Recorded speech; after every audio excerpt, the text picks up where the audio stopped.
carcasses of the host of the Philistines this day unto the fowls of the air and to the wild beasts of the earth, that all the earth may know that there is a God in Israel.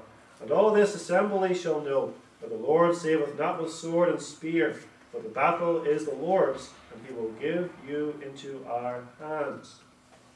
And it came to pass, when the Philistine arose and came and drew nigh to meet David, that David hasted and ran toward the army to meet the Philistine. And David put his hand in his bag, and took thence a stone, and slang it, and smote the Philistine in his forehead. And the stone sunk into his forehead, and he fell upon his face to the earth. So David prevailed over the Philistine with a sling and with a stone, and smote the Philistine, and slew him. But there was no sword in the hand of David. Therefore David ran, and stood upon the Philistine, and took his sword, and drew it out of the sheath thereof, and slew him, and cut off his head therewith. And when the Philistines saw their champion was dead, they beloved, about 10 miles from Bethlehem, where Christ should be born, in the territory of Judah, Israel, the Old Testament church, was in grave danger. The Philistines had returned, and now they dictated the terms of the battle. The terms were simply these. The Philistines had a champion called Goliath, and the Israelites would have to produce a similar champion to fight Goliath, and whoever would win this one-on-one battle would be enslaved to the other. So if Israel were to lose this battle, they would become slaves to the Philistines, and if the Philistines lose this battle, they become slaves to the Israelites. And it looks, from all human perspective, that Israel is bound to lose. They do not have a champion to match Goliath of Gath. And if this happens, if Israel is enslaved to the Philistines, it would be as if Israel is going back to Egypt. Israel had been enslaved to Egypt for many years, and now they will be enslaved to a different enemy, as cruel and as wicked as Egypt had ever been. But what would then happen to God's covenant promises to Israel? And what would happen, especially that promise to send the Messiah who must come out of Israel, who must be born in the nation of Israel. But this is where the Philistines are now encamped. So Israel is in a terrible predicament. But this predicament is the fault of Israel herself.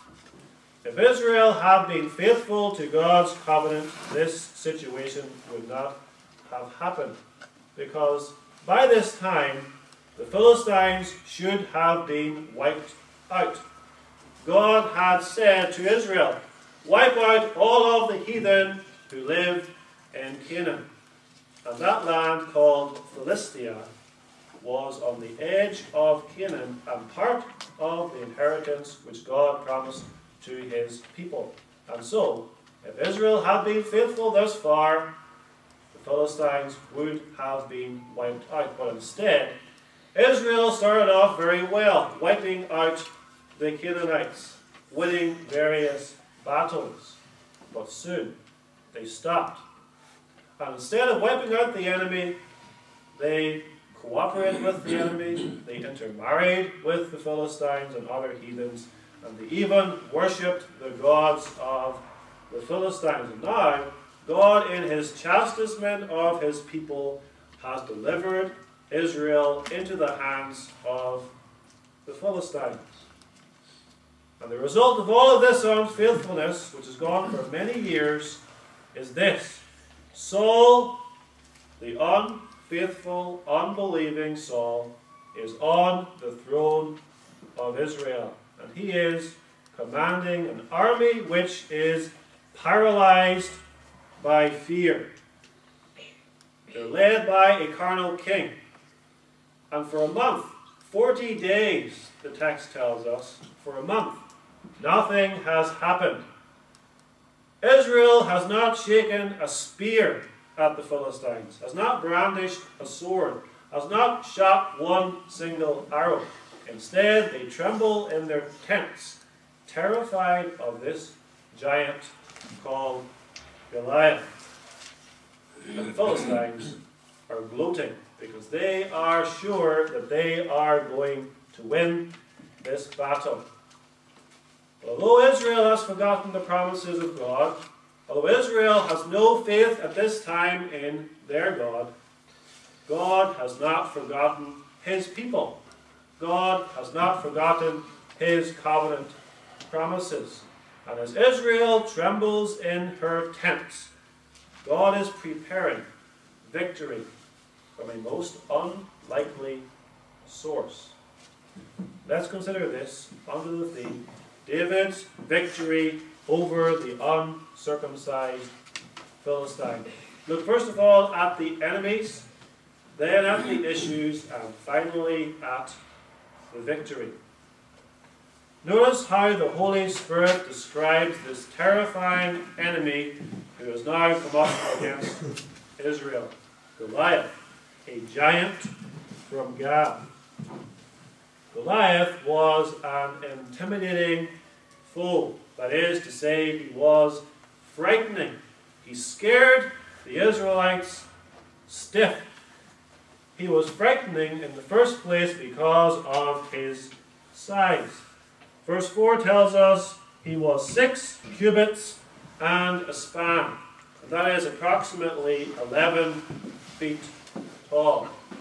That is, for the Americans who understand basketball, 1 foot higher than the basketball rim.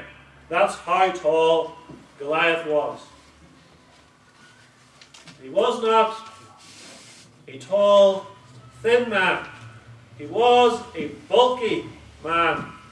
It tells us he had protection, armor which was 5,000 shekels of brass, and that is about 170 pounds of brass.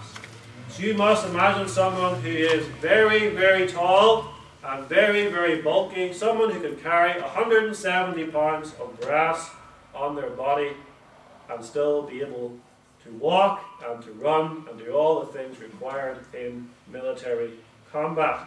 Nor was he a lumbering, clumsy oaf, as giants are often depicted in children's stories.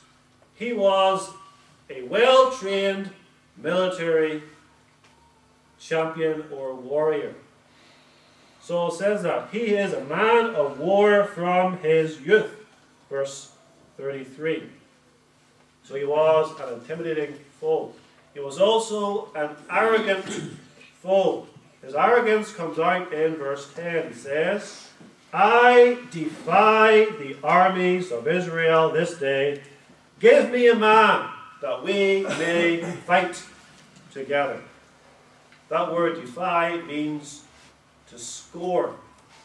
And this scorn came from his heart because he hated the people of Israel as they represented God and the covenant of God in the midst of the world. He was also a persistent foe. That comes out in verse 16. It says there, and the Philistine drew near morning and evening and presented himself 40 days.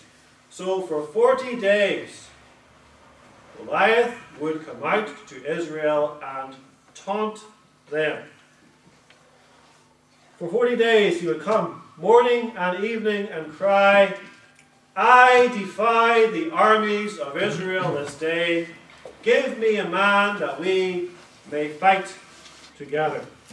And all this time, Israel is dismayed and greatly afraid. Verse 11 tells us. So imagine the scene. Every morning when you wake up, you hear this arrogant, persistent, intimidating man come out and taunt the armies of Israel. And every evening before you retire